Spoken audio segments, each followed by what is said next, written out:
The crystal chandeliers of the Manhattan Café caught the afternoon light like frozen tears, casting rainbow fragments across marble floors that had been polished to mirror perfection. Victoria Chen swept through the entrance at exactly 2:47 p.m., 3 minutes before the agreed time, because arriving first meant control, and control meant never being caught off guard again. Her Louboutin heels clicked against the floor with the precise rhythm of a woman who calculated every step, every breath, every word before it left her lips. At 35, she commanded boardrooms with the same ruthless efficiency she brought to everything else in her life. Her outfit today had been chosen with surgical precision: a Tom Ford suit that whispered power, a Hermes bag that screamed success, and a smile that could freeze hell itself. She spotted him immediately. Marcus Rivera sat at a corner table, his back to the wall, eyes tracking every movement in the room with an alertness that seemed oddly out of place in this temple of overpriced coffee and carefully curated ambiance. He wore a simple blue work shirt, sleeves rolled up to reveal forearms marked with the kind of muscle that came from actual labor, not gym memberships. There was a faint oil stain on his collar that he'd tried to scrub out but hadn't quite managed.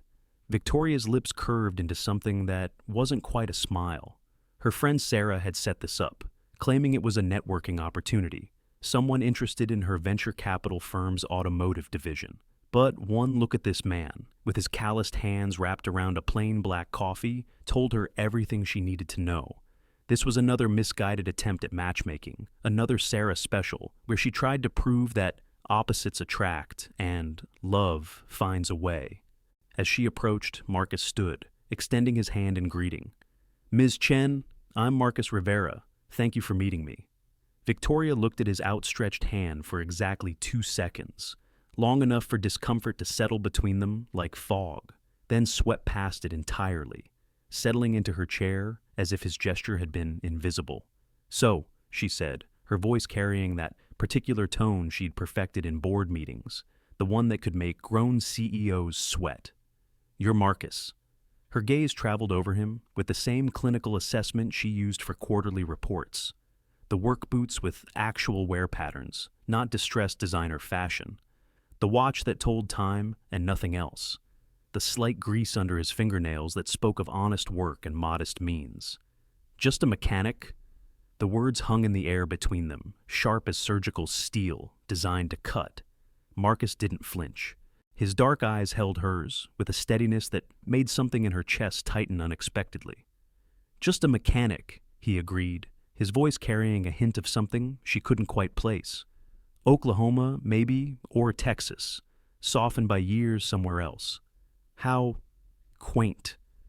Victoria stirred her $16 latte with deliberate slowness, the silver spoon creating tiny whirlpools that seemed more interesting than the man across from her. "I suppose someone has to keep the cars running for those of us actually driving somewhere significant." She had no idea, no possible way of knowing, that in exactly 20 minutes, this man she was dismissing with such calculated cruelty would become the only thing standing between her and death. That those calloused hands she found so distasteful would save her life. That by the end of this day, everything she thought she knew about strength, about power, about what really mattered, would be shattered and rebuilt. "Tell me, Mr. Rivera," she continued, her tone suggesting she was doing him a favor by maintaining this conversation. "What exactly does one think about while lying under cars all day? I imagine the intellectual stimulation must be limited." Marcus took a slow sip of his coffee, and she noticed his eyes weren't just watching her anymore. They were tracking something behind her, something that had shifted in his posture so subtly she almost missed it. When he spoke, his voice had changed, just slightly, like a guitar string tightened half a turn. "Yesterday, I thought about compression ratios," he said evenly.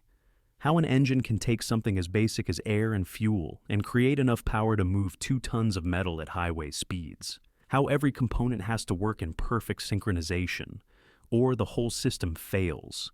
He paused, his attention split now between her and whatever he was monitoring in his peripheral vision. "Also thought about my daughter's science project. She's studying hurricanes. Did you know the pressure differential in a Category 5 hurricane can literally explode a house from the inside out if the windows aren't properly vented?" "Your daughter," Victoria said, the words clipped. How domestic. I suppose that's why Sarah thought we'd have something in common. She has this quaint notion that every successful woman secretly yearns for the picket fence fantasy. But Marcus wasn't really listening anymore. 3 men had entered the cafe in the last 90 seconds, and everything about them was wrong. They moved with the forced casualness of people trying too hard to look natural. They'd chosen tables that gave them overlapping fields of view, strategic positions that would let them control the room. The one by the window kept touching his ribs, checking something concealed beneath his jacket. In that moment, though Victoria couldn't see it, Marcus Rivera ceased to be a simple mechanic and became something else entirely. Something forged in places where decisions were measured in milliseconds and mistakes were written in blood. His breathing shifted to a rhythm learned in combat zones, slow and steady, oxygenating blood for what his body knew was coming, even if his mind was still calculating probabilities. "Ms. Chen," he said, his voice carrying a new authority that made her pause mid-insult. "I need you to do something for me, and I need you not to ask questions." She laughed, bright and cutting. "Excuse me? You need me to—" In about 30 seconds, he interrupted, his voice low and urgent. "Something very bad is going to happen. When it does, you're going to slide out of your chair and move low and left toward the kitchen. Don't run, don't scream, don't look back. Can you do that?" Victoria's perfectly painted lips parted for another dismissive laugh, but something in his eyes stopped her cold. The mild-mannered mechanic was gone, replaced by something that made every primitive instinct in her body scream danger. Not danger from him, but danger he was recognizing, danger he was preparing to face. "This is insane," she started to say, but then she heard it too. The slight tremor in the conversation around them, the way the energy in the cafe had shifted like air pressure before a storm. Marcus's hand moved across the table, not quite touching hers, but close enough that she could feel the heat from his skin. 20 seconds, Victoria, please." And in that moment, suspended between her carefully constructed world of corporate warfare and something far more real, far more immediate, Victoria Chen had to make a choice. Trust this stranger with his work-worn hands and watchful eyes, or maintain her armor of dismissive superiority. 15 seconds, 10, 5. The world exploded into chaos. Wasp-eyed. The morning after their disastrous meeting was scheduled, Marcus Rivera stood in his daughter Emma's doorway at 6:47 a.m., watching her sleep with Mr. Rex, the stuffed dinosaur that had survived 3 apartments, 2 moves, and 1 particularly traumatic washing machine incident. 8 years old and already too wise for her age, Emma had learned to read the tension in his shoulders, the worry in his silence. "Em, time to wake up, baby." Her eyes opened immediately, brown like his, but holding an optimism he fought daily to preserve. "Is today the day you meet the money lady?" Marcus had mentioned the meeting casually, not wanting to build false hope. Sarah Martinez had sworn this Victoria Chen could transform their struggling auto shop into something sustainable. A venture capitalist interested in small businesses, she'd said. Someone who could help them escape the monthly scramble to make rent. That's today, yeah. Emma sat up, studying his face with that unsettling perception 8-year-olds shouldn't possess. "You're wearing your good shirt, the one without any oil stains." It was true. He'd spent 20 minutes selecting clothes that might bridge the gap between his world and wherever venture capitalists existed. The effort felt foolish now, like wearing a costume that fooled no one. Just want to make a good impression? Mom used to say you could fix anything except yourself. The mention of Angela stung, as it always did. 3 years since she'd decided motherhood was incompatible with finding herself in Costa Rica. 3 years of Emma asking fewer questions, but understanding more. Your mom was going through something complicated. She was going through Kyle's yoga teacher training. Emma's matter-of-fact tone made it worse somehow. Jenny's mom saw it on Instagram. They look very flexible and very happy. Marcus focused on braiding Emma's hair, a skill learned from YouTube tutorials, and the Dominican woman at the corner salon who'd taken pity on his early attempts. The purple backpack was already packed. Monday meant purple, Wednesday meant green, Friday meant purple again. He'd stopped questioning the logic. "Dad, if the money lady gives you money, can we get a real Christmas tree this year? Not the plastic one that leans?" We'll see what happens. They both knew "we'll see" meant probably not. But hope was free, even if everything else cost more than they had. At Rivera's Auto Repair, a shop so small the name barely fit on the sign, Marcus worked with the focused intensity of someone who knew every completed job meant another week of groceries, another month of Emma's after-school program. The shop had been his father's, back when the neighborhood was different, when people fixed things instead of replacing them. Tony, his only employee and unofficial uncle to Emma, looked up from under a Honda that had seen better decades. "You nervous about this meeting?" "Why would I be nervous?" "Because you've changed your shirt twice, and you keep checking your phone like it might explode." Marcus's phone rang before he could respond. Sarah Martinez, eternal optimist and occasional voice of reason. "Marcus, don't hate me." "That's never a good start, Sarah. Victoria Chen is particular. She's intense. But this could change everything for you and Emma. Just remember that underneath all that success, she's human. Underneath all what success? She runs $1 billion fund, featured in Forbes, that kind of success. Marcus felt his stomach drop. "Sarah, why would someone like that want to meet someone like me?" "Because I told her you were exactly what she was looking for." "Which is?" Sarah paused. "Someone real, someone who understands value beyond money. Trust me, Marcus. Sometimes people need what they don't know they're looking for." Meanwhile, across the city in a penthouse that cost more than Marcus would earn in 10 lifetimes, Victoria Chen was destroying someone's career with the efficiency most people brought to deleting emails. "The board has voted," she said to the CEO across from her, a man who'd built his company over 20 years, only to watch her firm dissect it like a science experiment. "You can resign with dignity and a generous package, or we can do this publicly. You have until end of business today." The man left with the shuffle of defeat, and Victoria felt nothing. No triumph, no guilt. Just the hollow echo that had been her constant companion since David left her standing at the altar 3 years ago. "Your 3 o'clock is confirmed," James, her assistant, said through the intercom. "The mechanic Sarah Martinez mentioned. Cancel it. Ms. Chen, you've canceled 3 times already." Sarah is quite insistent.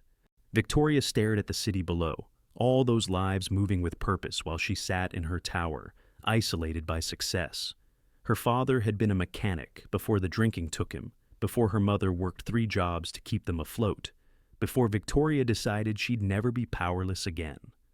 "Fine, but make it Café Meridian, neutral ground."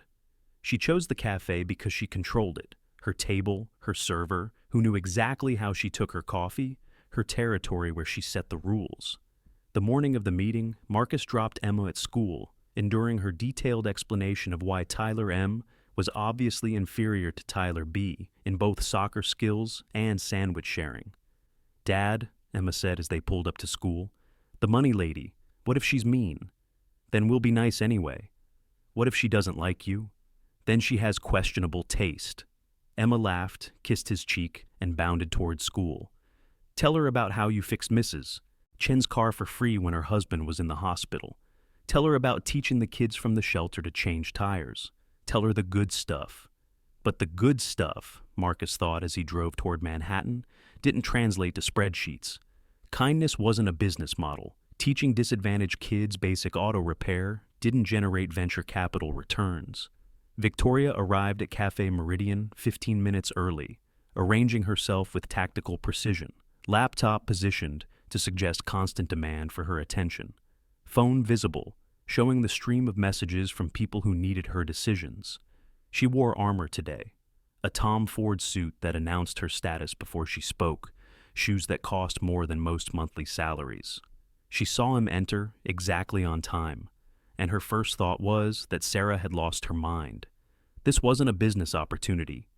This was clearly some misguided matchmaking attempt.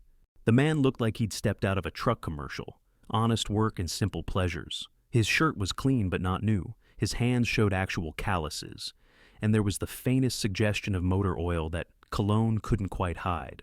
But it was the way he moved that made her look twice. He scanned the room systematically. Exits, blind spots, potential threats. Military, she realized. Former military trying to fit into civilian clothes that never quite fit right.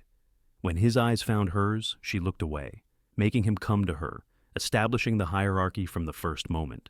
Marcus approached with steady confidence, not swagger, but the certainty of someone who knew exactly who he was, even if it wasn't much by Manhattan standards.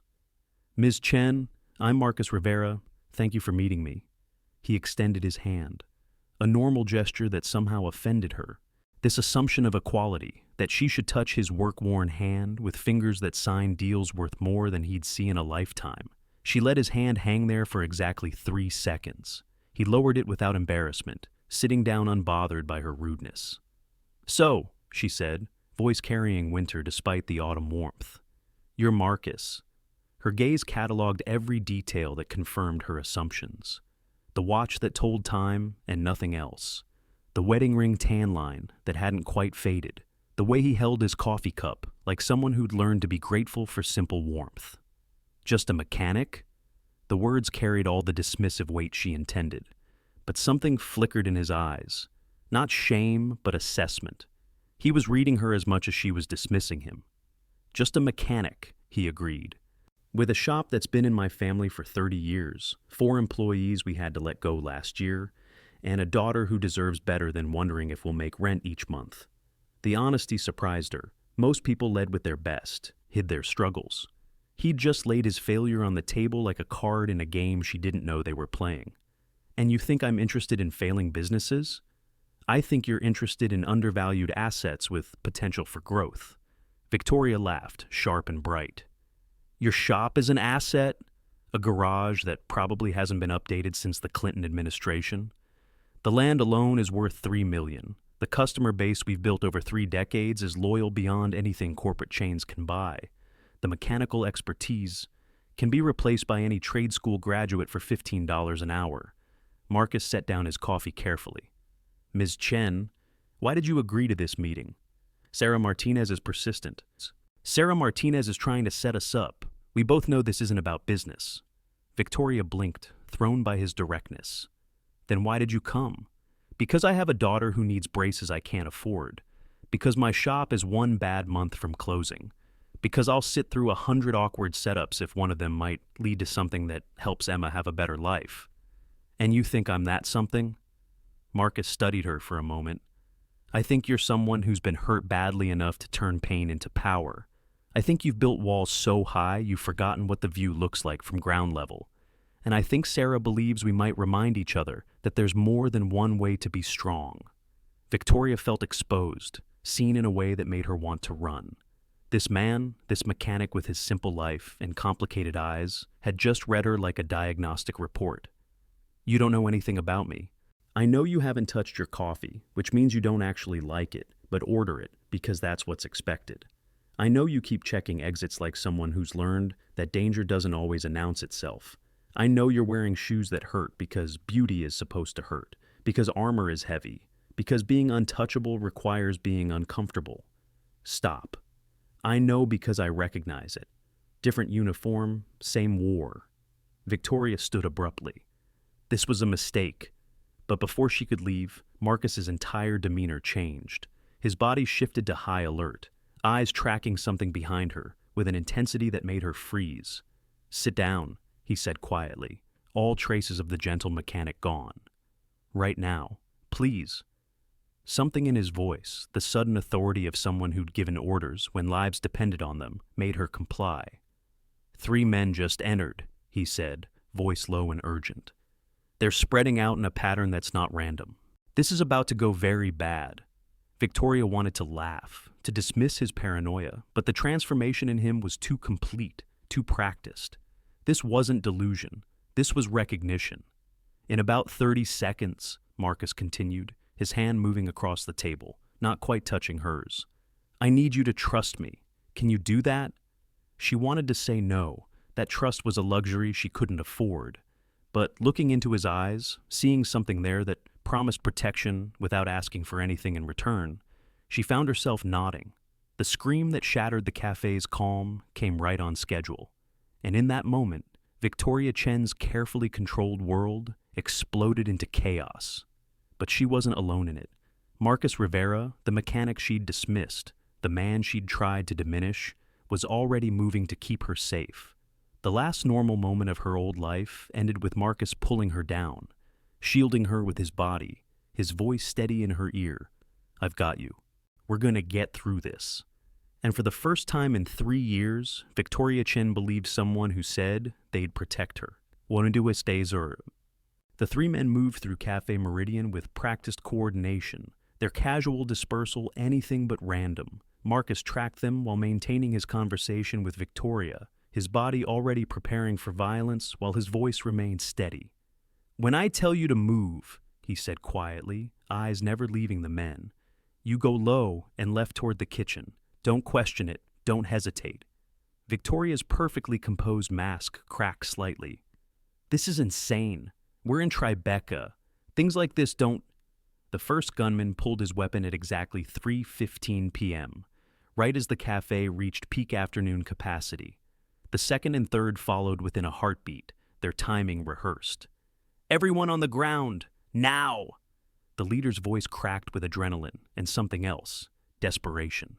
He was young, maybe 25, with the kind of exhaustion that came from carrying impossible weight. Victoria's mind, that sophisticated machine that could process market volatility and predict economic trends, simply stopped. The gun pointed at the ceiling looked impossibly large, impossibly real. Her body wouldn't respond to basic commands. She was 7 years old again, hiding in her closet while her father's drunken rage shook the house, her mother's screams cutting through her small hands pressed over her ears. Marcus moved before thought, gripping her wrist and pulling her down, with enough force to send her designer heels skittering across marble. His body positioned itself between her and the gunman, becoming a human shield she hadn't asked for. "Breathe," he commanded, his voice different now, carrying the authority of someone who'd given orders in situations where following them meant survival. "In for 4, hold for 4, out for 4, do it." The simple instruction gave her mind something to focus on, besides the paralysis of terror. She breathed, counting, while Marcus shifted slightly, improving his angle of protection while assessing the situation. The leader, young, nervous, sweating through his jacket despite the air conditioning, was trying to maintain control. "This doesn't have to be difficult. We want the money, that's all. Cooperate and everyone goes home." But Marcus could read the lie in his body language. This wasn't about the cafe's cash register. Coffee shops were mostly digital transactions now, maybe $1,000 on a good day. This was about something else. The second gunman, steadier, older, moved to the counter, forcing the baristas to empty the register. The third, barely out of his teens, was shaking so badly his gun wavered between targets. "You!" The young one pointed at an elderly couple near Victoria's abandoned table. "Empty your pockets." The old man's hands trembled as he pulled out a wallet worn soft with age, probably containing pictures of grandchildren, a lifetime reduced to $40 cash and credit cards that would be canceled within hours. Victoria pressed herself against the cold marble floor, hyper-aware of Marcus beside her. His hand had found a heavy water pitcher, testing its weight with the same precision she used to evaluate investment portfolios. There was no hesitation in his movements, just calculation. "They're not professionals," Marcus whispered, barely audible. "Look at their positions. They've created blind spots. The young one keeps checking his phone. They're on a timeline." "Please don't do anything stupid," Victoria breathed back. "Stupid would be letting them control this completely. They're going to escalate. It's in their body language." The leader pulled out his phone, checking the time. 3:18. Whatever they were really here for would happen soon. Marcus's mind ran through possibilities: publicity stunt, political statement, personal vendetta. But then the leader's phone rang, and his face changed as he listened. "No, we're doing it," he said, loud enough for everyone to hear. "I don't care what you..." He stopped, listened, and his face went pale. "Please, she's just 7. I'll get your money, I promise." The words changed everything. Marcus felt Victoria tense beside him as understanding dawned. This wasn't a robbery. It was a ransom payment. The leader, Dylan, the older gunman called him, hung up and looked around the cafe with eyes that had gone from desperate to destroyed. "Change of plans," he announced, voice shaking. "Everyone stays calm and..." A woman near the window knocked over a display of coffee mugs, sending them crashing to the floor. Everyone turned to look, that instinctive human reaction to sudden noise. And in that moment of distraction, the young gunman panicked. His gun swung wildly, finger moving to the trigger, aimed at a mother holding her toddler. Marcus moved. The water pitcher left his hand in a perfect arc, striking the young gunman's temple with a sound like a bell being rung. The kid dropped instantly, his gun firing once into the ceiling as he fell. "Kitchen now!" Marcus commanded Victoria, already moving toward the fallen weapon. But Victoria didn't run.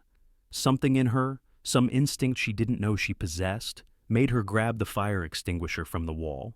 As the older gunman spun toward Marcus, she swung it with all the force her gym-toned arms could generate. The metal cylinder connected with his skull with a satisfying crack. He crumpled, his gun sliding across the marble floor. Dylan stood frozen, his gun wavering between Marcus and the hostages, tears streaming down his face. "My daughter," he said, the words barely audible. "They have my daughter." Marcus had secured both fallen weapons, checking them with practiced efficiency. Now he stood slowly, hands visible but ready. "Talk to me, Dylan. Who has your daughter?" "Does it matter?" Dylan's laugh was broken glass. "Isabella, 7 years old, loves butterflies and chocolate ice cream. 3 days ago, they took her from school. Said I had 72 hours to get them $100,000. Victoria found herself standing, the fire extinguisher still gripped in her hands. "So, you rob a cafe?" "They said it had to be public, had to make the news. They're watching." Dylan's gun hand shook violently. "But someone called the cops. I can hear the sirens. They said if cops showed up, they'd—" His phone rang again. He answered with trembling fingers, listened for 3 seconds, then screamed. The sound was pure anguish, a father's heart breaking in real time. "They're going to kill her. Because of the cops, because I failed, they're going to kill my baby." Marcus stepped forward slowly, hands raised. "Dylan, listen to me. I have a daughter too, Emma, 8 years old. If someone took her, I'd do exactly what you're doing." "Then you know I can't stop. I can't. You can let us help." The words came from Victoria, surprising everyone, including herself. She set down the fire extinguisher, stepping out from behind the counter. "I have money," she said simply. "More than you need." Dylan laughed bitterly. "You think they'll just take a check? You think—" "I think you're running out of time arguing with us instead of saving your daughter." Sirens were getting closer. Through the windows, red and blue lights were beginning to flash. The mathematics of the situation were changing by the second. Marcus's phone buzzed. He glanced at it. A text from Tony at the shop. "Saw the news? You okay?" The news. This was already on the news. "Dylan," Marcus said urgently. "If this is on TV, if they're watching, they know you tried. That might be enough." "Might be isn't good enough when it's your kid." The police were outside now, taking positions, following protocol that cared nothing for the human cost inside. Victoria pulled out her phone, ignoring the guns, ignoring the danger, typing with the same focus she brought to billion-dollar deals. "What are you doing?" Dylan demanded. "Calling my assistant. James?" "Yes, I know there's a situation. Listen carefully. I need 100,000 in cash within the hour." "Yes, cash." She paused, listening. "I don't care what strings you have to pull. Make it happen." Dylan stared at her. "You don't even know me." "I know you're a father trying to save his daughter. That's enough." The police loudspeaker crackled to life. "This is the NYPD. The building is surrounded. Release the hostages and come out with your hands visible." Dylan's phone rang again. This time he put it on speaker, and a digitally distorted voice filled the cafe. "You failed, Dylan. The police are there. The deal is off." "Please," Dylan begged. "I'll get the money. Someone here, she's going to—" "Too late. You have 1 hour to say goodbye to—" Victoria grabbed the phone from Dylan's hand. "This is Victoria Chen. I'm the CEO of Meridian Capital. I have your money." Silence on the other end. "Did you hear me? $100,000. Cash. But I need proof the girl is alive." "This isn't your business, Ms. Chen." The voice knew her name. This wasn't random. They'd researched, planned, known who would be in the cafe. "Everything is business," Victoria replied, her CEO voice cutting through fear. "You want money? I have money. Dylan wants his daughter. Simple transaction, unless you're not actually interested in the money." More silence then. 1 hour, Fort Washington Park, the lighthouse. Come alone with the money or the girl dies. The line went dead. Marcus looked at Victoria with something between admiration and horror. You just negotiated with kidnappers. I negotiate with worse people every day. At least kidnappers are honest about what they're taking. Dylan had collapsed to his knees, gun forgotten on the floor. An hour. How do we? We don't, Marcus said firmly. This is a trap. They'll take the money and kill the girl anyway. That's how these things work. Then what do you suggest? Victoria snapped. Marcus was already on his phone, scrolling through contacts he'd hoped never to use again. I know people, from my service, people who handle situations like this. Military? Not anymore. Private contractors. They specialize in extraction. Extraction? Victoria's mind was racing. I mean, they get people back, but it's not legal, not clean, and definitely not safe. The police were using the loudspeaker again, demanding surrender, promising that no one would be hurt if everyone cooperated. Standard lies that everyone knew were lies, but protocol demanded be said. Victoria looked at Dylan, broken on the floor, then at Marcus, steady and competent in crisis, then at the other hostages, terrified, but trying to be brave. Make the call, she said. Marcus stepped away, speaking quietly but urgently into his phone. Victoria knelt beside Dylan. We're going to get your daughter back. How can you know that? Because I don't fail when I decide something matters. And right now, your daughter matters. She stood, addressing the other hostages with the same authority she used in boardrooms. Everyone stays calm. When the police come in, you tell them Dylan was coerced, that his daughter was kidnapped. You tell them Victoria Chen took responsibility for resolving the situation. Lady, you can't just... One man started. I can and I am. Does anyone here have a problem with saving a 7-year-old girl? Silence. Then the elderly woman, whose husband had been robbed, spoke up. That poor baby. You do whatever you need to do. Murmurs of agreement rippled through the group. New York might be hard, but it wasn't heartless. Marcus returned. Jake and his team can be at the park in 40 minutes. They'll set up surveillance, track whoever shows up. But, Victoria, you can't actually go. It's too dangerous. Of course I'm going. These people are killers, and I'm someone with $100,000 they want. They won't kill me until they have it. That's not reassuring. Victoria pulled out her phone again. James, the cash ready? Good. Bring it to... She looked at Marcus. My shop, he said. Rivera's Auto Repair on 10th Avenue. You heard him? And James, bring the Bentley. If I'm meeting kidnappers, I'm doing it in style. Despite everything, Marcus almost smiled.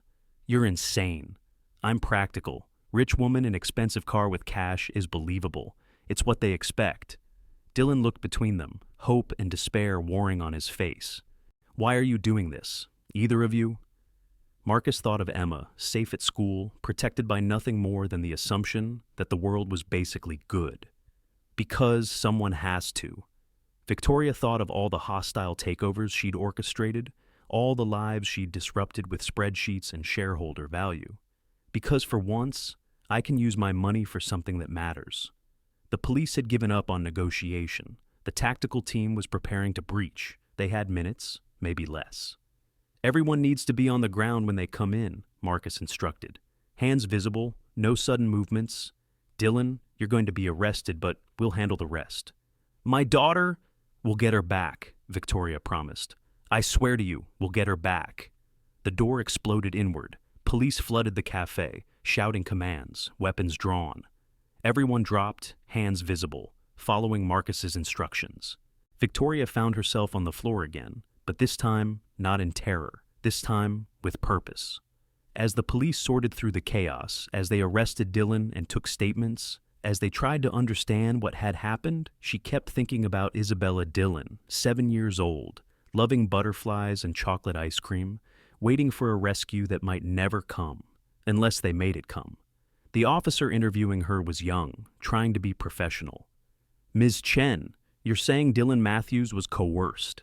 His daughter was kidnapped. Check the reports. Isabella Dillon, taken 3 days ago. The ransom demand was real. That doesn't excuse... Officer? Victoria's voice could have frozen hell. Are you really going to arrest a desperate father while his 7-year-old daughter is being held by kidnappers? Is that the story you want on the news? Because I promise you, I will make sure everyone knows that the NYPD prioritized procedure over a child's life. The officer's supervisor, older and wiser, stepped in. We'll look into the kidnapping immediately. We already have people looking into it, Marcus said. Private security specialists. Sir, I have to advise against any vigilante action. And I have to advise you that we're going to save that little girl with or without your help. They were released 2 hours later, after statements and warnings and official discouragement of any private intervention. Dylan was held pending investigation, but his charging was delayed while they verified the kidnapping. Outside the precinct, Victoria's Bentley waited, James standing beside it with a briefcase. The cash, Ms. Chen, though I must express my strong concern about... Noted and ignored James. She took the briefcase, then looked at Marcus. Your shop? Jake's already there. His team is moving into position at the park. They drove in silence for a moment, the reality of what they were about to do settling over them. This morning I thought you were just another arrogant executive, Marcus said quietly. This morning I thought you were just another nobody, Victoria replied. And now? She looked at him, this man who'd shielded her with his body, who'd recognized danger before it announced itself, who was risking everything to save a stranger's child. Now I think we're both more than we seem.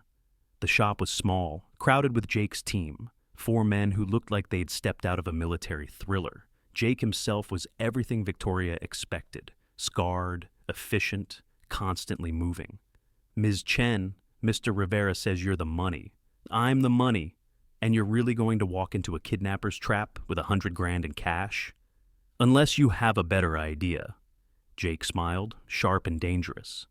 Actually, I do. But you're not going to like it. He spread out a tablet showing satellite imagery of Fort Washington Park. They chose this location because it's isolated but public, multiple escape routes, good sight lines.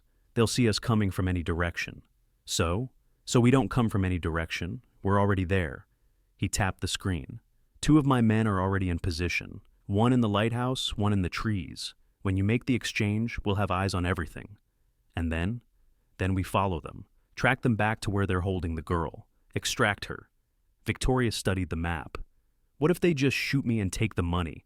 They won't, Marcus said. You're too high profile. Your death would bring federal attention they don't want. That's not reassuring either. Ms. Chen, Jake's voice was serious. I've done this before. Nigeria, Colombia, Afghanistan. Kidnappers follow patterns. They want the money more than they want blood. You go in confident, controlled. You demand proof of life. You make the exchange. You leave. Then we handle the rest. And if something goes wrong? Jake pulled out what looked like a lipstick tube. Panic button. Twist the bottom. We come in hot. But that's last resort. Gunfire means the girl might get hurt. Victoria took the device. Its weight negligible, but its implications heavy. How long do I have? Marcus checked his watch. 20 minutes to get there. She stood, smoothing her suit, rebuilding her CEO armor. Then, let's go save Isabella Dillon. As they prepared to leave, Emma called Marcus's phone. He almost didn't answer, but knew she'd worry if he didn't. Dad, are you okay? Jenny's mom said there was something on the news about a robbery. I'm fine, baby. Just helping someone with something. Someone important? Marcus looked at Victoria, who was reviewing Jake's instructions with focused intensity. Yeah, Em, someone important. Okay. Love you, Dad. Be safe. Love you too. He hung up to find Victoria watching him. She sounds sweet. She's everything. Dylan's daughter is everything to him too. That's why we're doing this. Victoria nodded, picked up the briefcase, and headed for the door. Let's go be heroes then. Marcus caught her arm gently. Victoria, you don't have to do this. We can find another way. She looked at his hand on her arm, then at his face, seeing genuine concern from someone who hours ago had been a stranger. Yes, I do. I've spent 3 years taking things from people, companies, jobs, security. Today, I give something back. They drove toward Fort Washington Park in gathering dusk, toward danger and possibility, toward a choice that would change everything. In the back seat, Victoria held the briefcase containing more money than most people saw in years, willing to trade it for a child she'd never met. Marcus watched her in the mirror, this woman who'd transformed from ice queen to warrior in the span of an afternoon, and realized Sarah Martinez had been right about one thing. Sometimes people needed what they didn't know they were looking for. Part 4. CAO Trow 1, 4502. Fort Washington Park stretched along the Hudson River like a wound in Manhattan's polished facade, its lighthouse a relic from when the city still remembered it was surrounded by water. Victoria stood at the entrance, briefcase in hand, watching the last of the daylight bleed into the river. "Can you hear me?" Marcus's voice came through the nearly invisible earpiece Jake had given her. "Clear," she replied, her lips barely moving. "Jake's team has eyes on you. 2 men spotted near the lighthouse, could be lookouts. Remember, confident but not aggressive.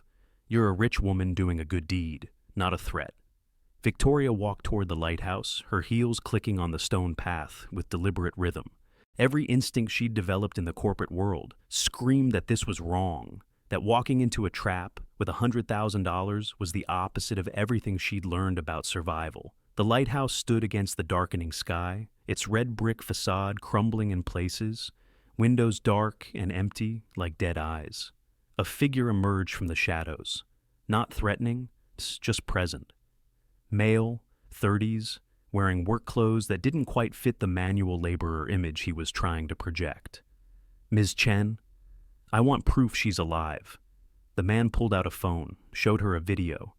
Isabella Dillon, still in her school uniform, holding today's newspaper. The girl was crying, but appeared unharmed. "The money?"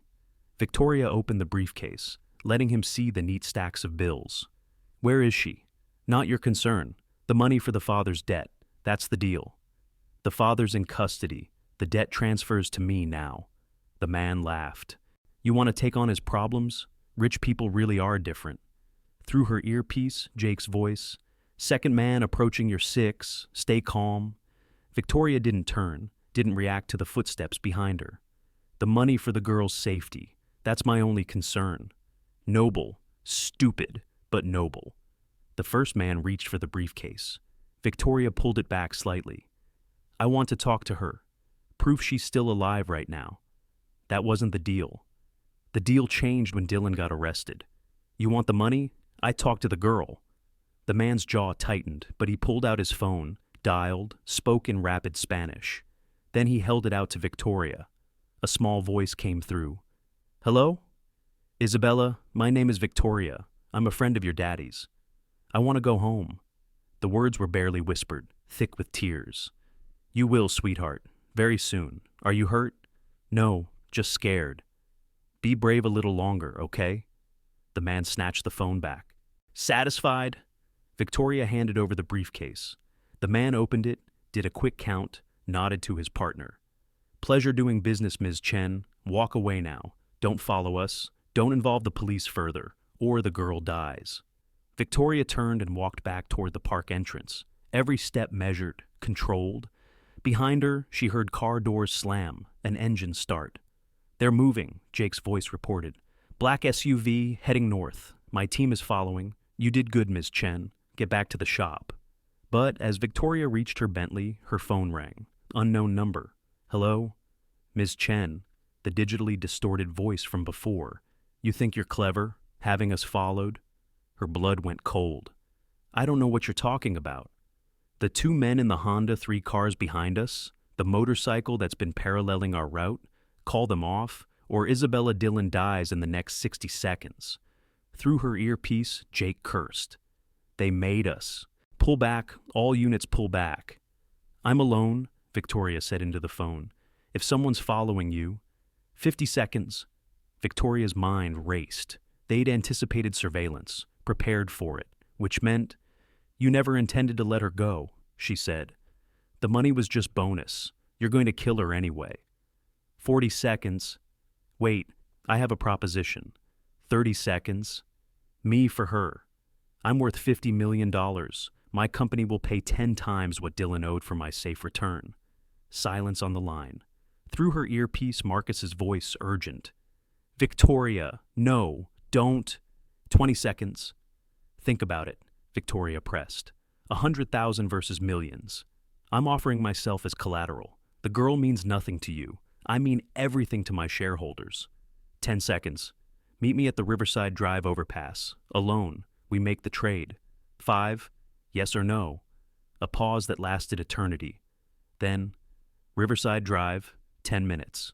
Come alone or both of you die. The line went dead.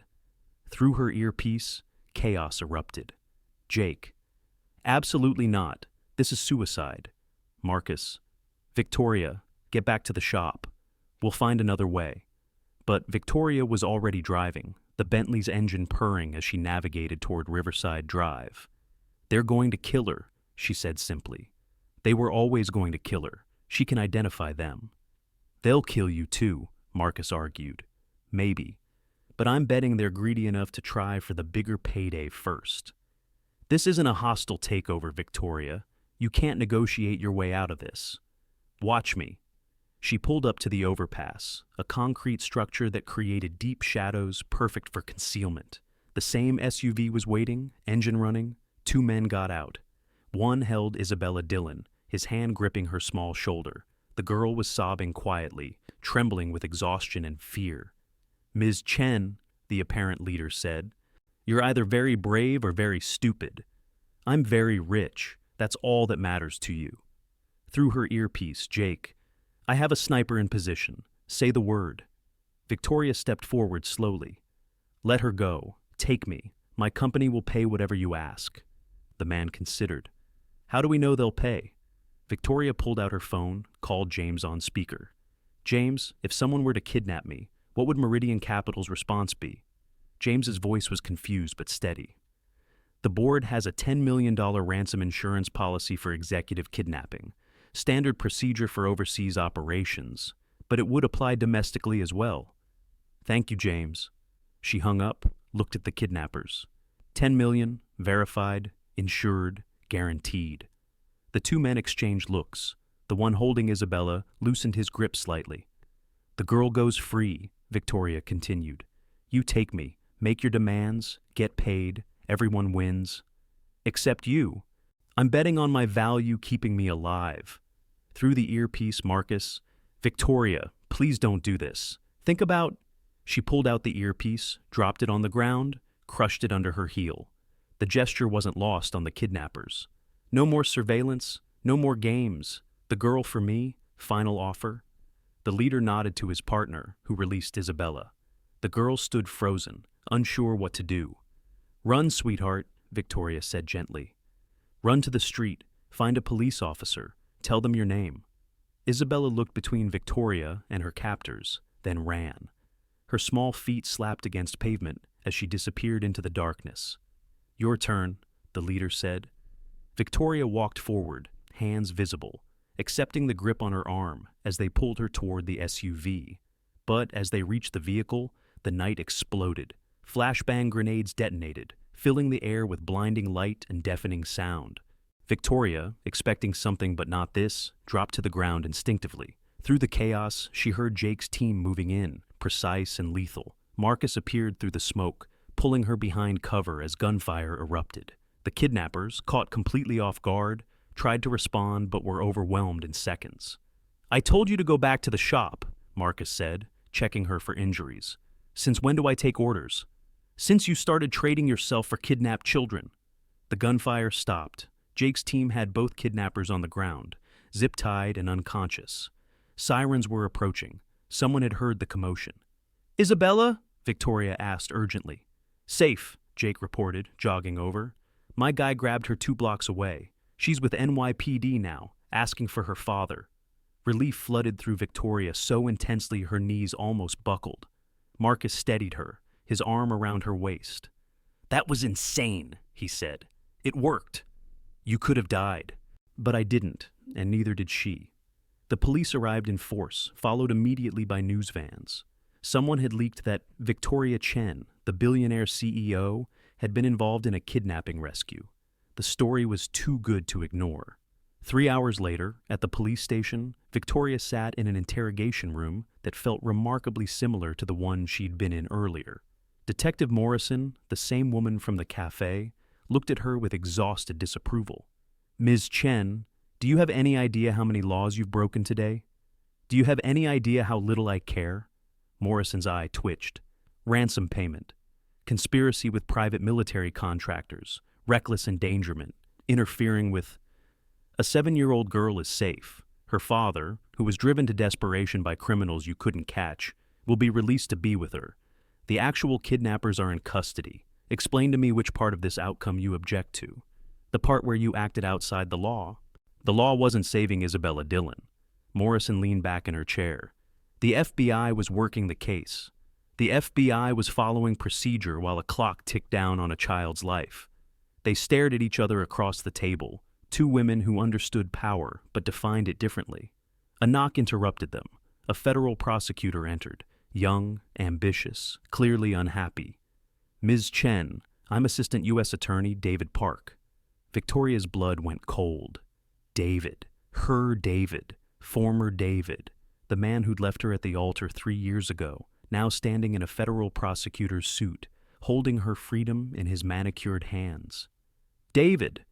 The name was ice in her mouth. Detective Morrison looked between them, sensing history. You two know each other? We were engaged, David said flatly. Past tense very much emphasized. I'll leave you two alone, Morrison said, escaping gratefully.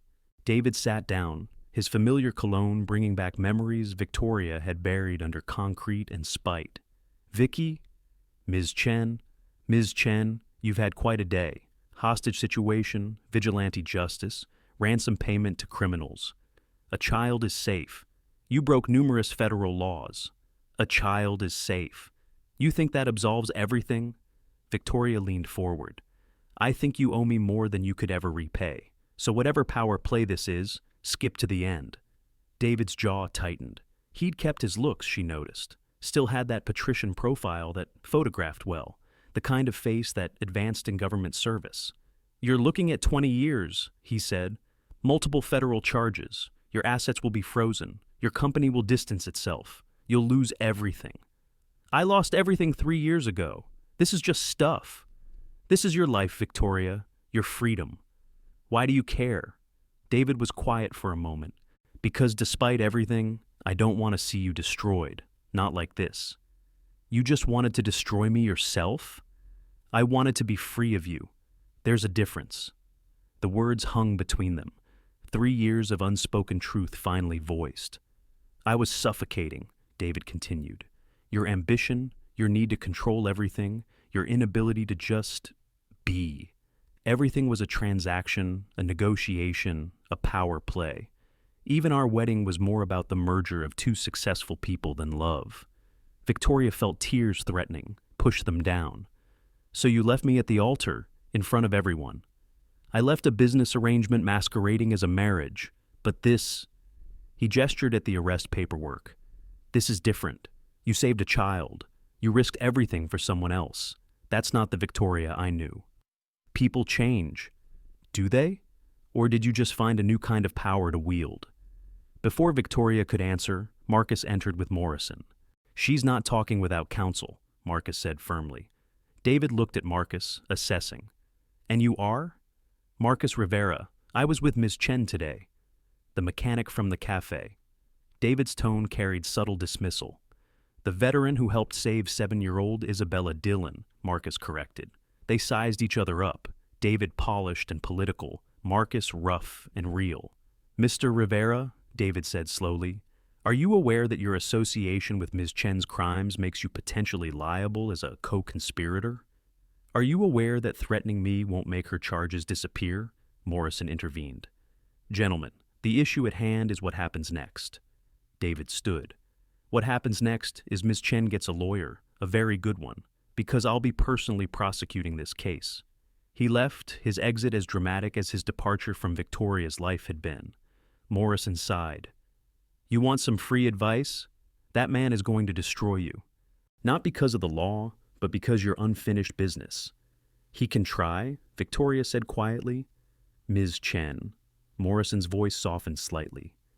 Isabella Dillon is asking for you. She won't calm down. Keeps saying the pretty lady saved her. Her father, too. Dylan Matthews wants to thank you before he's processed. They were led to a different room, where Isabella sat with a social worker, clutching a teddy bear someone had found for her. When she saw Victoria, she ran to her, small arms wrapping around Victoria's legs. "You saved me," Isabella whispered into Victoria's expensive suit. Victoria knelt down, hugging the girl properly. "You saved yourself by being brave." "I was really scared." "Me too." "You were?" "Terrified. But sometimes we do scary things for good reasons." Dylan was brought in, handcuffs removed for the reunion. He fell to his knees, holding Isabella like she might disappear. "Thank you," he said to Victoria through tears. "Thank you." "Take care of her," Victoria replied. "That's all the thanks I need." As they watched father and daughter reunite, Marcus stood beside Victoria. "You did a good thing today. I also apparently committed multiple federal crimes. Worth it?" Victoria watched Isabella show her father the teddy bear, watched Dylan's face transform with joy and relief. "Without question.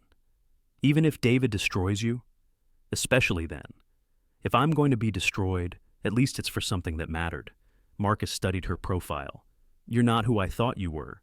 Neither are you. Sarah's going to be insufferable. She'll claim she knew we were perfect for each other." Victoria looked at him sharply. "We're not. This isn't. I know, but we make a good team. We make a legally questionable team that's probably going to federal prison. Still better than most partnerships I've seen." Despite everything, Victoria smiled. "You're insane," says the woman who offered herself as ransom for a stranger's child. "It was strategically sound. It was heroic. Heroes don't wear Tom Ford suits. This one does." They were interrupted by James arriving with a team of lawyers, expensive suits filling the small room like corporate cavalry. "Ms. Chen," the lead attorney said, "we need to discuss strategy. The federal prosecutor seems to have a personal interest in your case." "He's my ex-fiancé," Victoria said simply. The lawyers exchanged glances that calculated billable hours multiplying. "That complicates things." "Everything about today has been complicated. We can fight this. The public sympathy angle alone, the public will side with the little girl until the media reminds them I'm a billionaire who played vigilante. Then I become the rich woman who thought she was above the law. So we negotiate. With David, he doesn't negotiate. He wins." Marcus's phone buzzed. Emma texting, "Dad, are you coming home? The news says something about a kidnapping." "I have to go," he told Victoria. "Emma needs..." "Go, be with your daughter." "What about you?" Victoria looked at her army of lawyers. "I'll be fighting for my freedom. It's what I do best." As Marcus left, he turned back. "Victoria, this isn't over." "No," she agreed. "It's just beginning." The lawyers circled her like expensive sharks, already planning defense strategies and media narratives. But Victoria barely heard them. She was thinking about Isabella Dillon, safe with her father. About Marcus, who'd shielded her without being asked. About David, who'd returned to her life at the worst possible moment. About how doing the right thing could cost everything, and how, for the first time in her life, she was willing to pay that price. The news broke at 6 a.m. the next morning. Billionaire vigilante, Victoria Chen, faces federal charges for kidnapping intervention. By 7 a.m., it was trending on every platform. By 8 a.m., the Meridian Capital Board had called an emergency meeting. Marcus watched the coverage from his shop while Emma ate breakfast at his desk, her math homework spread between them. "Dad, is that the lady from yesterday?" Marcus had tried to shield Emma from the news, but kids had phones, kids had friends with phones, and secrets didn't keep in the digital age. "Yeah, baby, that's her." She looked sad in that picture. The footage showed Victoria being escorted from the police station at 3 a.m., flanked by lawyers but looking exhausted, her designer armor finally cracked. She had a hard day. But she saved that little girl, right? Jenny's mom said she traded herself for a kidnapped girl. It's complicated, Em. Adults always say that when they mean something's unfair. Marcus's phone rang. Sarah Martinez, probably calling to either gloat about her matchmaking or panic about the federal charges.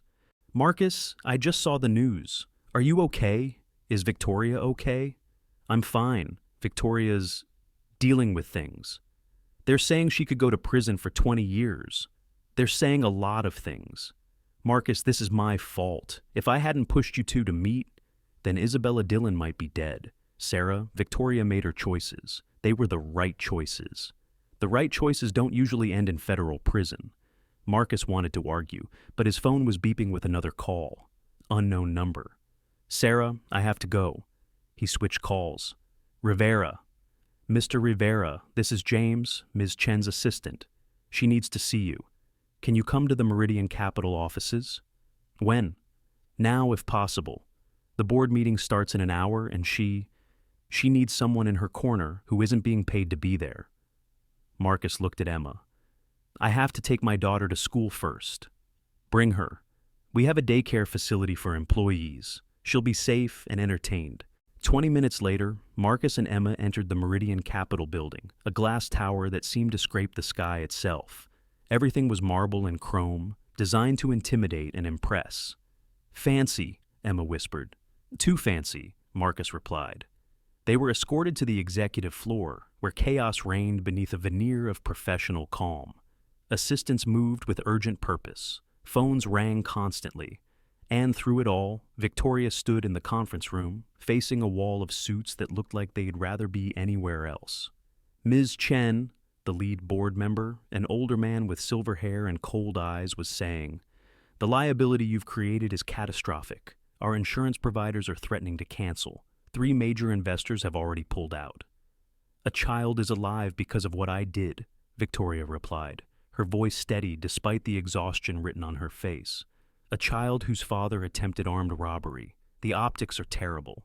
"The optics?" Victoria's laugh was sharp. "A 7-year-old was kidnapped and you're worried about optics? We're worried about the company you were hired to lead, not to use as your personal platform for vigilante justice." James appeared at Marcus's elbow. "Mr. Rivera, the daycare is through here. Emma will be—" "I want to stay with Dad," Emma said firmly, her hand gripping Marcus's tighter. Victoria noticed them through the glass, and something in her expression shifted. She excused herself from the board, stepping out to meet them. "You came," she said to Marcus, surprise evident. "James said you needed backup. I need a miracle. The board is going to vote me out." She noticed Emma, and her expression softened. "You must be Emma. Your dad talks about you constantly." Emma studied Victoria with that intense focus children brought to important assessments. "You're prettier than you looked on the news." "The news rarely flatters anyone." "Dad says you saved a little girl." "Your dad helped. He's good at helping. He fixed Mrs. Rodriguez's car for free when her husband lost his job." Victoria looked at Marcus. "Of course he did." The conference room door opened and David walked in. The federal prosecutor who'd threatened her with 20 years, her ex-fiancé who'd destroyed her ability to trust, now standing in her boardroom like he owned it. "David!" Victoria's voice was ice. "What are you doing here?" "The board invited me. They wanted to understand their exposure." He looked at Marcus and Emma. "Mr. Rivera, and this must be your daughter." "We should go," Marcus said, recognizing the tension. "No," Victoria said quickly. "Please stay." David addressed the board, his voice carrying the authority of federal power. Meridian Capital faces potential RICO charges for financing illegal military operations. Ms. Chen used company resources to coordinate with private military contractors. The liability extends beyond her personal actions. The silver-haired board member nodded. "Our lawyers concur. Ms. Chen, we're calling for a vote of no confidence." "You can't." "We can, and we are. Security will escort you out after you collect your personal items." Victoria stood there, the empire she'd built crumbling in real time. Everything she'd worked for, sacrificed for, compromised for, gone in a boardroom coup she should have seen coming. "I need 10 minutes, she said quietly, "to clear my office." 5, the silver-haired man countered, like this was just another negotiation. Victoria walked to her office, Marcus and Emma following. The space was enormous, floor-to-ceiling windows offering a view of Manhattan that looked like ownership itself. "Wow," Emma breathed. "You can see everything from here." "You can see everything but what matters," Victoria replied, beginning to pack personal items into a box. A photo from a business magazine cover, an award for Female CEO of the Year, tokens of a life that had just ended. "Victoria," Marcus started. "Don't." Please don't try to make this better. I knew this would happen. David's just accelerating the timeline. Why is he doing this? Victoria paused in her packing. Because he can. Because I embarrassed him once by existing, by being successful without him. Because some men can't stand women who don't need them. You're wrong. They turned to find David in the doorway. I'm doing this because you broke the law, he continued.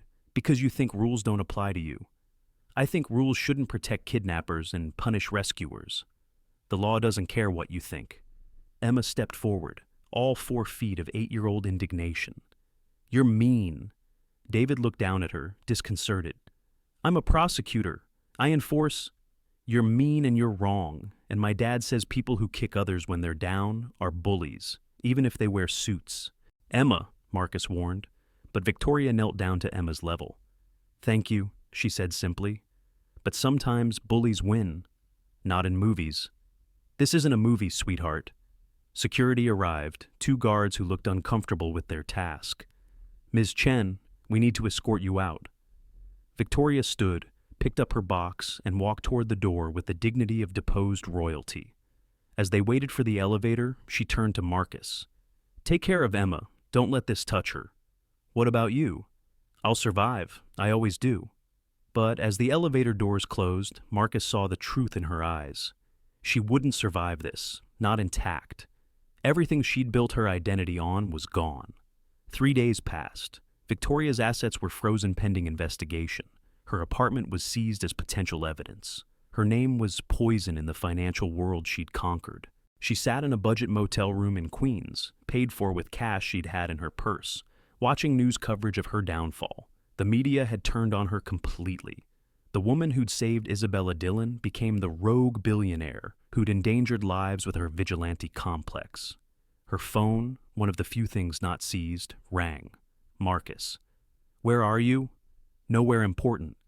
Victoria, where are you? She gave him the address, too tired to maintain walls. He arrived an hour later with bags of Chinese food and Emma in tow. She insisted, he explained as Emma hugged Victoria like they were old friends. The news people are being mean to you, Emma announced. So we brought orange chicken. Orange chicken fixes everything. They ate on the motel bed, using plastic forks and paper plates. The contrast to Victoria's usual 5-star existence so stark, it was almost funny. I've lost everything, Victoria said quietly while Emma was in the bathroom. You haven't lost everything. You're free, you're alive, and Isabella Dillon is home with her father. I'm about to be not free for 20 years. We'll fight it. With what? My accounts are frozen. My lawyers quit when the retainer check bounced. I'm toxic to anyone who might help. Then we find another way. There is no other way. David holds all the cards. He always has. Emma returned, curling up against Victoria's side like it was the most natural thing in the world. My mom left us, she said suddenly. Victoria looked at Marcus, who seemed as surprised as she was. She said she loved us but needed to find herself, Emma continued. Dad cried for a long time. He thought I didn't know, but I did. Emma, Marcus started. But then he got better. He fixed cars and fixed himself and fixed our life. So you can too. Victoria felt tears she'd been holding back for days finally fall. This 8-year-old girl was offering her hope when highly paid professionals had offered only surrender. It's not that simple, sweetheart. Nothing's simple. That's why we have each other. That night, after Marcus had taken Emma home, Victoria sat alone in the motel room, considering her options. She could run. She had enough cash to get to a non-extradition country. She could fight. But with no resources, that seemed impossible. Or she could surrender, plead guilty, hope for mercy from a system that had never shown her any. Her phone rang. Unknown number. Ms. Chen, this is Dylan Matthews, the father whose desperation had started everything. Dylan, how's Isabella? Safe, happy, traumatized, but getting help. He paused.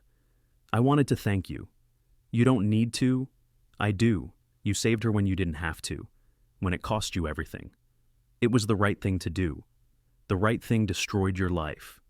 Then it was still worth it. Dylan was quiet for a moment. I've been talking to people, other parents, community organizers. What you did resonated. There's a vigil planned tomorrow. Outside the federal courthouse. People want to show support. That's kind but unnecessary. Ms. Chen, you stood up for my daughter when the system failed her. Let us stand up for you. After he hung up, Victoria stared at the phone. Public support wouldn't change the law, wouldn't move David, wouldn't restore what she'd lost. But it was something. The next morning, she dressed in her last clean outfit, jeans and a sweater, clothes she'd never have worn in her old life, and went to the courthouse to turn herself in for arraignment. The crowd outside stopped her cold. Hundreds of people, maybe more. Parents with children, holding signs. Victoria Chen, save my daughter. Heroes don't belong in prison. Justice for those who seek justice. Isabella Dillon stood at the front with her father, holding a hand-drawn picture of Victoria with a cape. Marcus was there with Emma, who ran to Victoria immediately. See, Emma said, you're not alone. The media was there too, cameras capturing the crowd, the signs, the narrative shifting in real time. David emerged from the courthouse, saw the crowd, and his jaw tightened. He walked to Victoria, cameras following. This won't change anything, he said quietly. It changes everything, Victoria replied. It shows that what I did mattered to real people. Real people don't decide federal cases. No, but they vote for the people who appoint prosecutors. How's that political career you're building going to survive, prosecuting someone this crowd sees as a hero? David's expression darkened. You think public pressure will save you? I think you've already lost. Even if you convict me, even if I serve 20 years, I'll be the woman who saved a child, while you'll be the man who punished her for it. You always were too concerned with perception, and you were always too concerned with power. Judge Harrison, the elderly woman who would oversee the case, emerged from the courthouse. She looked at the crowd, at Victoria, at David. Ms. Chen, she said, voice carrying despite her age. Are you ready for arraignment? Your Honor, Victoria replied. I'm ready for whatever comes next. As they walked into the courthouse, the crowd began chanting, Justice for Victoria! Justice for heroes! Inside, in the courtroom, Victoria stood as charges were read. Conspiracy, money laundering, financing illegal military operations, each charge carrying years of potential prison time. How do you plead? Judge Harrison asked. Victoria looked back at the gallery, packed with supporters. She saw Marcus and Emma, Dylan and Isabella, strangers who'd become allies. Not guilty, Your Honor. Not guilty of doing anything except what any decent human being would do when a child's life was at stake. David stood to argue for remand, for Victoria to be held without bail. Your Honor, Ms. Chen is a flight risk with significant resources. Her resources are frozen, Victoria's public defender interrupted. A young woman, fresh out of law school, assigned because Victoria couldn't afford anyone else. She still has connections, means, I have a motel room I can barely afford and the clothes on my back, Victoria said, breaking protocol. If that makes me a flight risk, then your definition needs work. Judge Harrison's lips twitched, almost a smile. Bail is set at $50,000. Victoria's heart sank. Might as well have been $50 million. I'll post it, Marcus said from the gallery. Sir, you can't, the bailiff started. It's my shop. I'm putting up my shop as collateral. Marcus, no, Victoria turned to him. You can't risk, it's not a risk. You're not running. He looked at Judge Harrison. Your Honor, Rivera's auto repair has been in my family for 30 years. It's worth enough to cover bail. Judge Harrison considered. I'll allow it. As they processed the paperwork, Victoria pulled Marcus aside. Why? Why would you risk everything for me? Because Emma was right. We have each other. That has to mean something. I could lose. Probably will lose. You'll lose your shop. Then we'll figure something else out. Together. Victoria looked at this man who'd been a stranger a week ago, who'd become something she didn't have a name for. I don't deserve this kind of faith. Nobody deserves faith. That's why it's faith. That night, Victoria stayed at Marcus's apartment, sleeping on the couch, Emma's drawings of her as a superhero taped to the refrigerator. It was cramped, worn, everything her penthouse hadn't been. It felt more like home than anywhere she'd lived in years, but she knew it was temporary. David wouldn't stop. The federal case would proceed. The evidence was overwhelming. She'd saved a child, and doomed herself. In the darkness, planning her defense with a public defender who'd never tried a federal case, Victoria Chen faced the truth. Doing the right thing had cost her everything. And somehow, impossibly, it had also given her everything that mattered. The crisis wasn't the crime or the charges or the loss of her empire. The crisis was discovering that the life she'd fought so hard to build had been empty, while the life she'd stumbled into by accident was full. Tomorrow would bring more battles, more losses, probably defeat. But tonight, in a small apartment in Queens with a mechanic and his daughter who'd claimed her as family, Victoria Chen was something she'd never been in her penthouse. She was home. The call came at 2 a.m., 3 days after the rescue. Marcus jolted awake to his phone, buzzing insistently on the nightstand. "Mr. Rivera, this is Officer Chen from NYPD. There's been an incident involving Victoria Chen. She listed you as her emergency contact." Marcus was already pulling on clothes. "Is she hurt?" You should come to Mount Sinai Hospital." The drive through empty Manhattan streets felt endless. Marcus found Victoria in the emergency room, sitting on a bed with her right hand wrapped in bloodied gauze. Her face was bruised, her expensive clothes torn. "What happened?" Victoria looked up, and he saw something broken in her eyes. "The brother. One of the kidnapper's brothers. He found me at the motel." "Jesus, Victoria!" He wanted to know where his brother was, wanted revenge for the arrest. She lifted her bandaged hand. "I fought back. Badly, but I fought." A doctor approached. "Ms. Chen has a fractured metacarpal, multiple contusions. She's lucky. The attack could have been much worse if other motel guests hadn't heard the struggle." "Where is he now? The attacker?" "Arrested," Victoria said flatly. "Adding assault to my list of problems." The doctor excused himself, leaving them alone in the curtained area. Marcus sat beside her on the bed, careful not to jostle her injured hand. "You can't go back to that motel." "I can't afford anywhere else. My assets are still frozen." "You're staying with us." "Marcus, I can't impose." "It's not imposing. It's survival. Emma would never forgive me if something happened to you." Victoria's tough exterior cracked slightly. "Why does your 8-year-old care what happens to me?" "Because she sees what I see. Someone worth protecting." They left the hospital as dawn broke over the city. Victoria moved stiffly, each step revealing new pain from the attack. Marcus drove her to the motel to collect her few belongings: 2 suitcases of clothes, a laptop the FBI hadn't seized, and a photo from her old office she'd managed to save. "That's everything?" Marcus asked, looking at the meager collection. "From 50 million to 2 suitcases, it's almost poetic."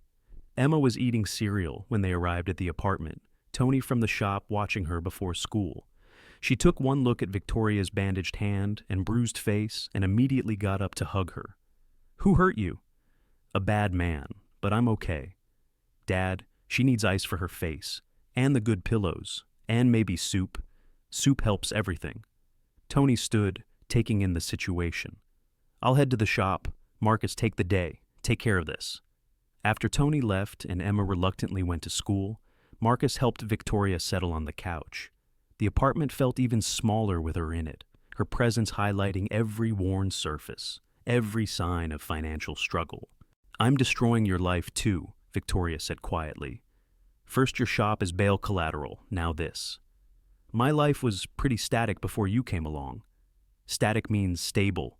Static means not moving. Sometimes disruption is necessary." Victoria's phone rang.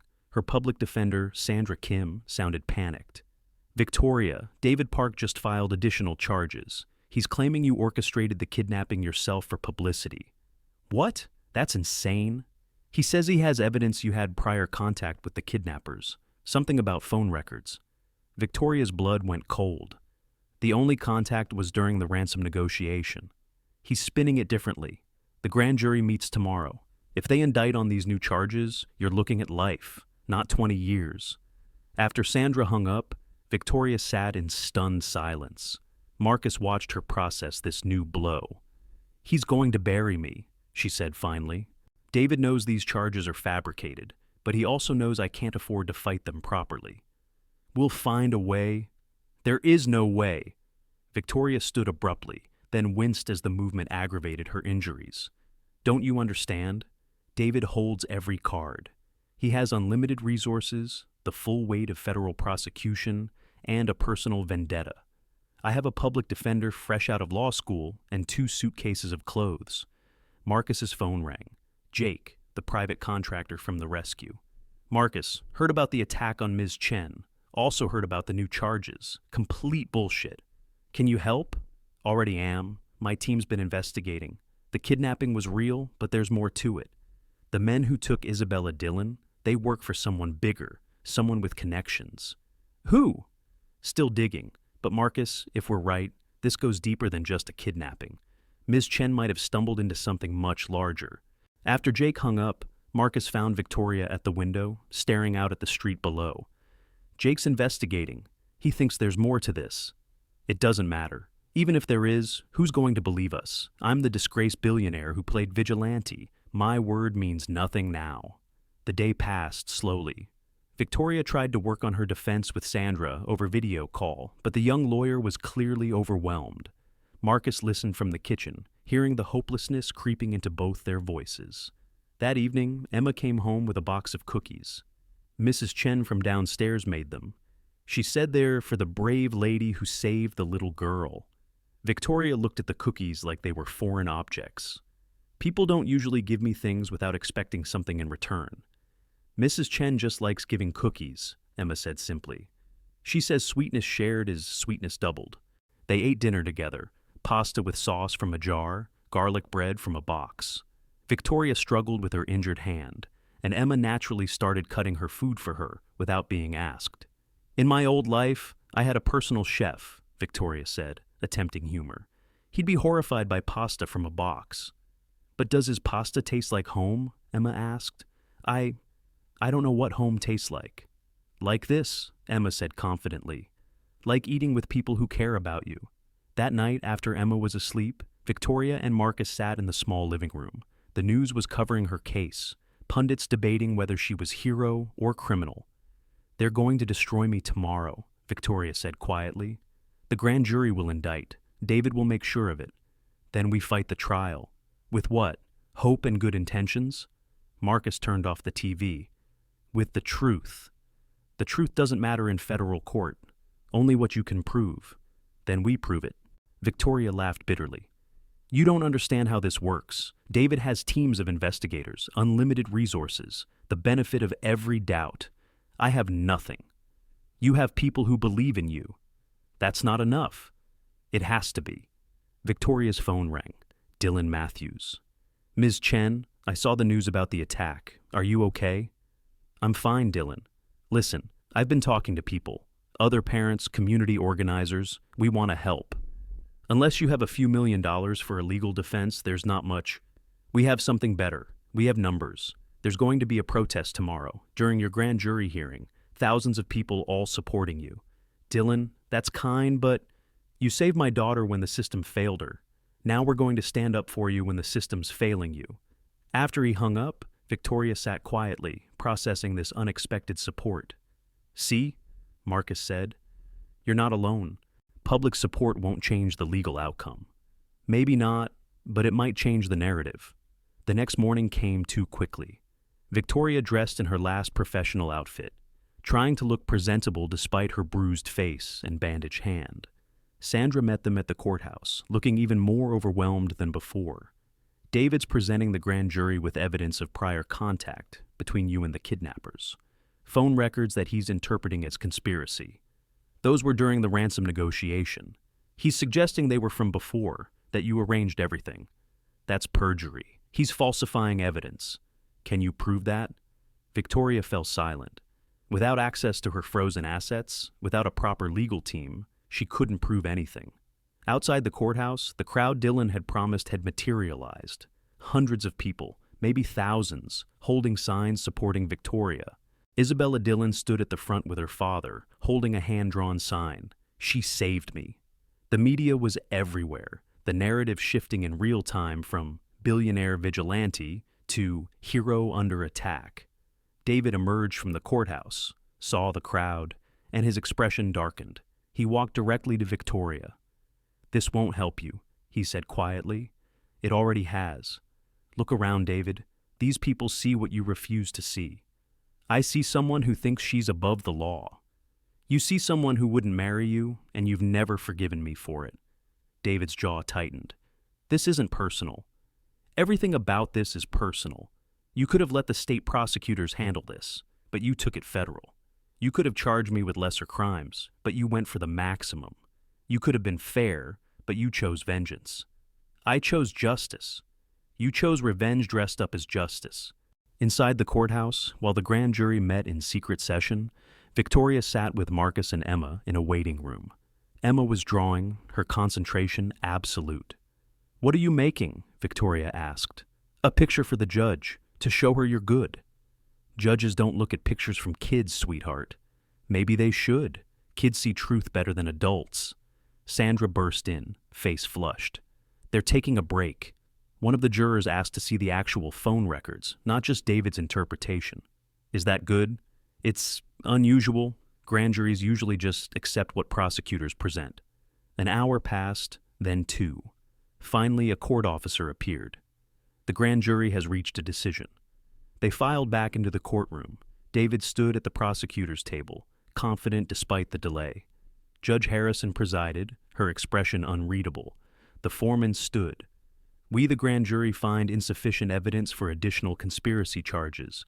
We maintain the original charges as filed." David's face went white. "Your Honor, I request the grand jury be instructed to reconsider." "Mr. Park," Judge Harrison's voice was steel, "the grand jury has spoken. Your additional charges are rejected." Victoria felt her knees weaken with relief.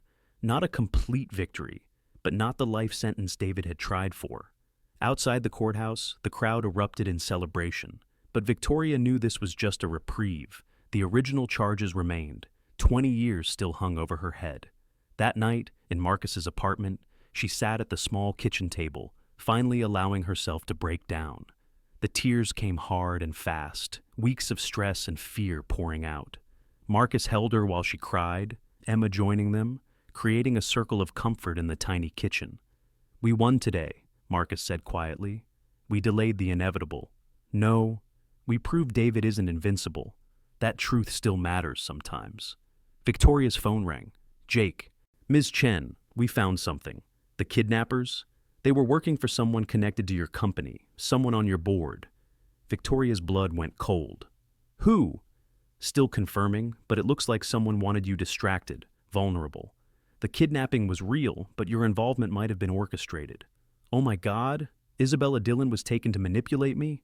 "More like to create an opportunity. Someone knew you'd intervene, knew it would destroy you legally."